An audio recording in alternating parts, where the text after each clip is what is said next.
First of all, super proud of our team.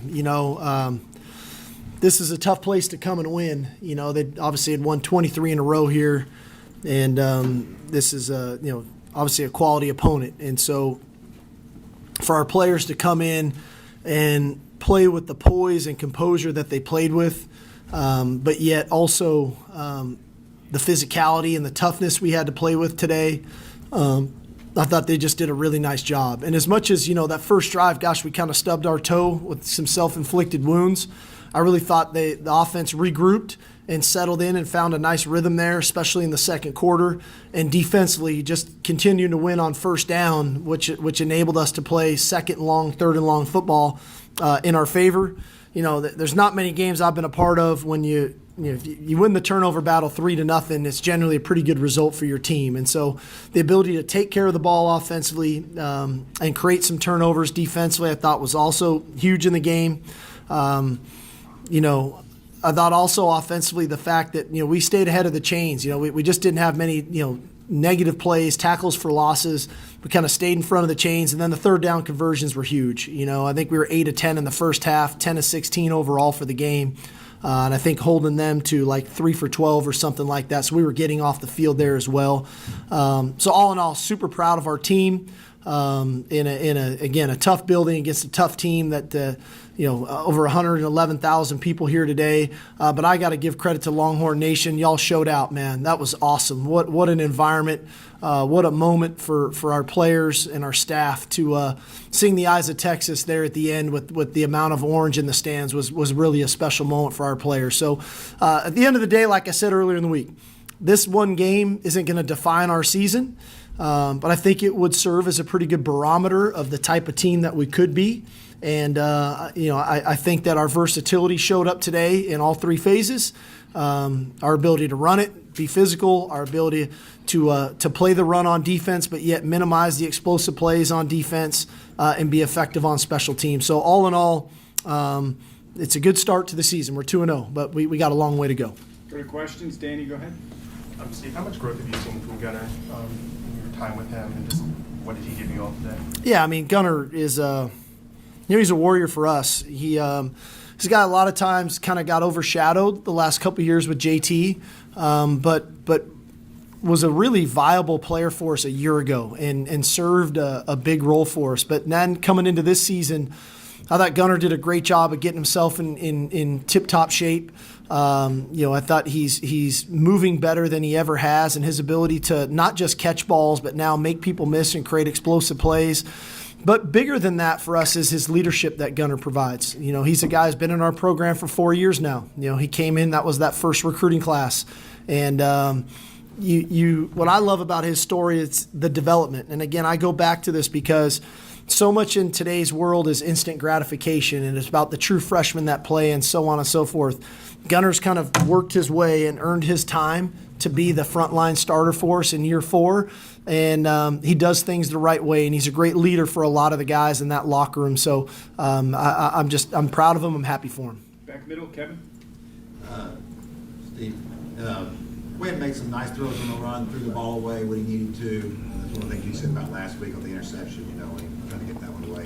What was your take on this? Yeah, I thought he played really efficiently. He got completions. I didn't feel like there was a throw that got forced today.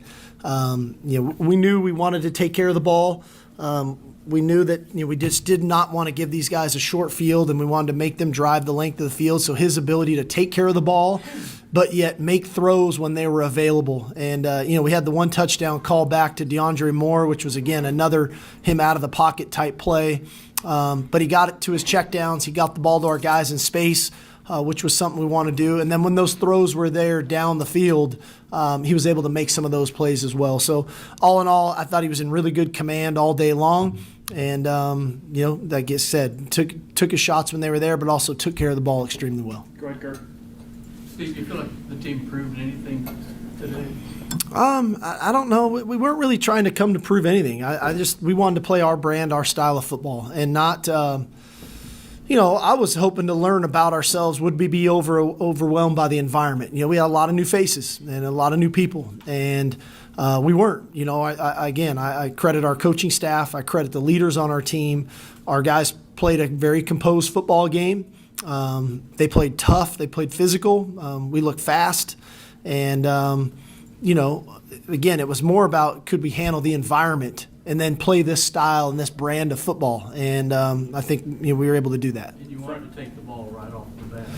That was more of a strategic thing because of the wind. In anticipation of being a tight ball game, you'd always like to have the wind at your back in the fourth quarter. It was affecting our kicks a pretty good amount in pregame warm-ups. It was about an 8-yard difference. And so once it gets over 5, you really have to start to think about what would the fourth quarter look like if you got to kick a field goal to try to win a ball game. Front middle, Eric. Steve, in a game like this, environment like this, those 2 third down stops, I think both were in your end zone, third and shorts. How do they help set the tone and set the environment? Well, I think that's a mentality, right? There's a level of physicality, and Michigan's a very good running football team. They believe in running the football. They're physical. And so when you're able to get those stops, I think it's more of a mentality thing that, hey, we can stand in here, we can go toe-to-toe, we can play our brand of football, and that's going to be good enough today. On your left, Dennis. Sark, you've been asked for 3 years since the SEC came up, the line of scrimmage, matching up. What's it like to do what you did today? How does that answer that question against the defending national champs? Yeah, we felt like we've recruited the line of scrimmage well, and we've recruited it, especially in the offensive side of the ball, through the high school ranks. This was an odd year for us just because of the way our depth played out. We had to go to the portal and get 3 players out of the portal. But yet, I felt like, we can play that style of football. But I also think, Dennis, we're not a one-dimensional team. We can play in space, right? We can, because I think that's important, especially in the Southeastern Conference. As much as the line of scrimmage is really important, if you don't have the athletes on the perimeter, that's going to be hard too. So you have to have both for it to work, and I thought those 2 things showed up today. On your far right, Dennis. Coach, you're talking about young guys coming, rising to the moment. That I guess was your 3rd series. Wisner and Jarrett running the ball well. Everybody's blocking well. But to see Wisner lower his shoulder and for that to be a touchdown drive, how pleased were you with the way that drive played out? Well, it's important to us because we're at our best offensively when we can run the football, when we can RPO, when we can play action pass, when we can drop back, when we can screen you. We try to do a lot, and we try to make it difficult on our opponents trying to defend all that we can do. And if we can't run it, and if we can't run it with a physical mentality, then a lot of the other stuff gets difficult. And so, hey, I hated losing CJ before the season. I hated losing Christian. But we got a ton of belief in the guys that we have, and in Jaden and in Trey and in Jarek, what they're doing. And they know how to run the football, and they can run physical, and that's the way we practice. And so they just took the practice to the field. Over here on your far left. Steve, over to Cleveland.com. How much you mentioned you wanted to see you guys not get overwhelmed by the atmosphere. How much does it help to have an experienced quarterback in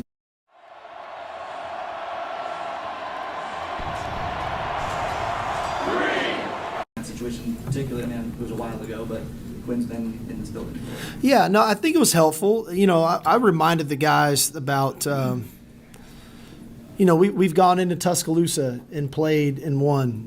We've played in a Big 12 championship game. We've played in the college football playoff. And so none of the moments should feel too big for us anymore. And that's just what I commended them for in the locker room, and that, this is who we are. This is how we know how to play. And there's nothing better than going on the road. And when you have great composure and you can play that way, because that's a way to kind of take over a game when you can start to eliminate a crowd, and then that fuels what we're doing. Sometimes it's almost easier than at home.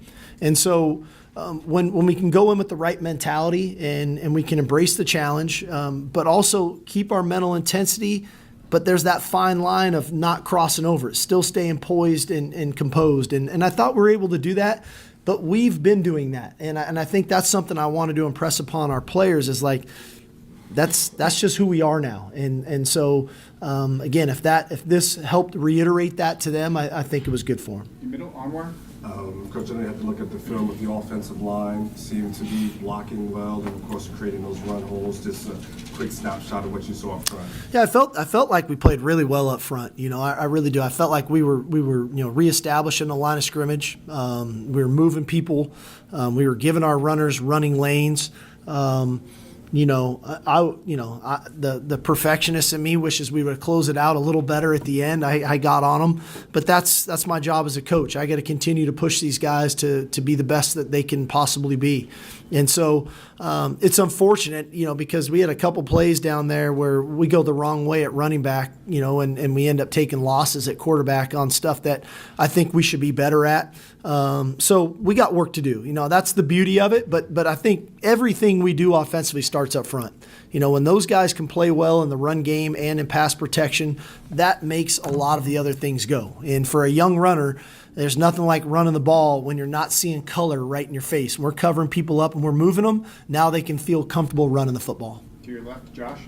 Steve, just to follow up that question, Cam has a tough opening series with a few penalties. What do you say to him, or what does anyone say to him coming off the field after a drive like that? I gave him a big hug, and then DJ Campbell got jealous, so I had to give him a hug, and then Jake, and then Hayden, and then Kelvin. I had to give all the linemen a hug before the second series to calm everybody down. But we were doing a couple things with motions and shifts in there, and we were kind of sitting at the line of scrimmage, and Cam got a little antsy. I argued at pretty good length about I didn't know if that was a hold or not. I got to look at the tape, and I felt like he blocked the guy pretty good. Maybe it was. I don't know. But what a response for him, for a guy in his first year of really starting on the road in that environment. You get 3 penalties in one drive. I've seen a lot of guys, melt. And I thought he stood strong. He got himself recomposed and played a good football game. Over here on the far left, Chip. Steve, can you just talk about the confidence that your defense is playing with right now, especially in the back end? It seemed like your safeties were all over the place. Yeah, I thought defensively there was a level of physicality that we played with today, and a lot of that, a lot of times we think of that starting up at the line of scrimmage, and that's true. But I think our safeties are tackling really well right now, and that comes with confidence and belief. And it's not one guy. I mean, you saw Taft today tackle. You saw Makuba. You saw Jelani. You saw Derek Williams. Those guys are tackling well. They're communicating well. And then what I like about our back end is it's really versatile. A lot of guys can do different things, and it starts with Jade just because of his versatility. But all those safeties can cover. I mean, we actually played Jelani some at nickel today as well. So we did some different things because of the versatility that those guys provide in the back end. Stand left, Joe. I think there was, right after that Wingo run, there was a little kind of skirmish, but there was a time a few years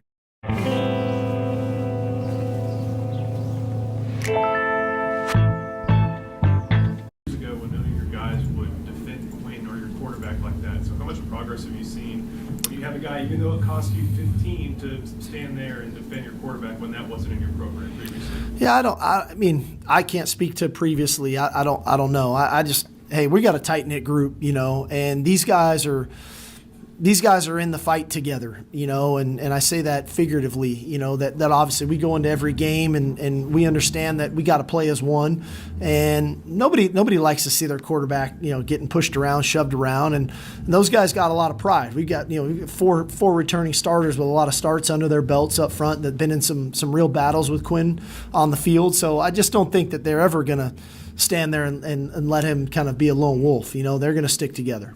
Back middle. Coach, Quinn has now won at Alabama and Michigan. Few, if any, players have ever done that. I'd love for you guys to research that for me. Has anyone ever done that before in their career? What can you say about his composure? It's Google. All you guys got to hit Google real quick. You'll give me an answer in 30 seconds.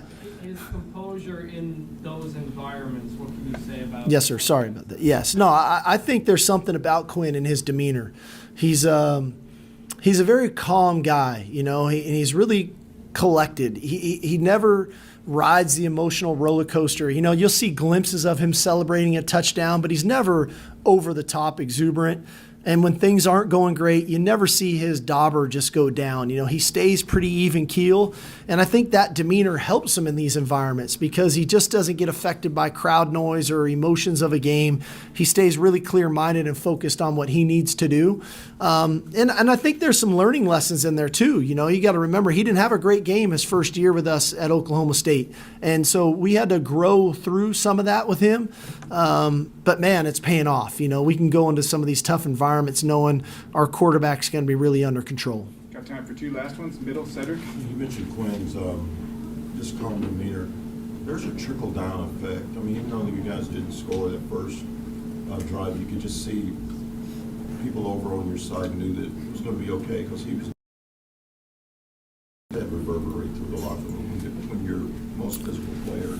Yeah, I'm you guys have heard me say this before, but the quarterback is the most important position in sports because, yes, I think it's physically the most challenging, right? What is asked of a quarterback to do every play. But I also think it's the most important position in sports because a quarterback instills confidence and belief into a team, into an organization. And it doesn't matter if it's at the NFL level, college level, or Little League football. You always feel great when you've got a really good quarterback that when he trots out of the tunnel, a lot of people in the organization will say to themselves, we got a chance today because number 3's playing. And he's playing good. Now we know we got a real chance. And so, but that's at any level. And you guys have covered the sport long enough to know it's like when you've got a quarterback that everybody can believe in, that just fuels confidence and belief that, hey, let's go do our part because the guy that's holding the ball every play is going to he's on point tonight. Last one up front. How much time did you give yourself to enjoy that post-game celebration, and did you look around and see the burnt orange kind of all over the place? Yeah, no, I took it in. I love that kind of stuff. This was a year ago was a really special moment in Tuscaloosa, and to turn around and do it again this year in Ann Arbor, Michigan. Snapping a 23 home game winning streak and then looking up and seeing the amount of burnt orange in the stands was special. Like I was saying, it was super special. So to sing the eyes, to go make sure that we gave a lot of the thanks and gratitude to our fans. They showed up today. It was awesome. Longhorn Nation was big time. So we got to keep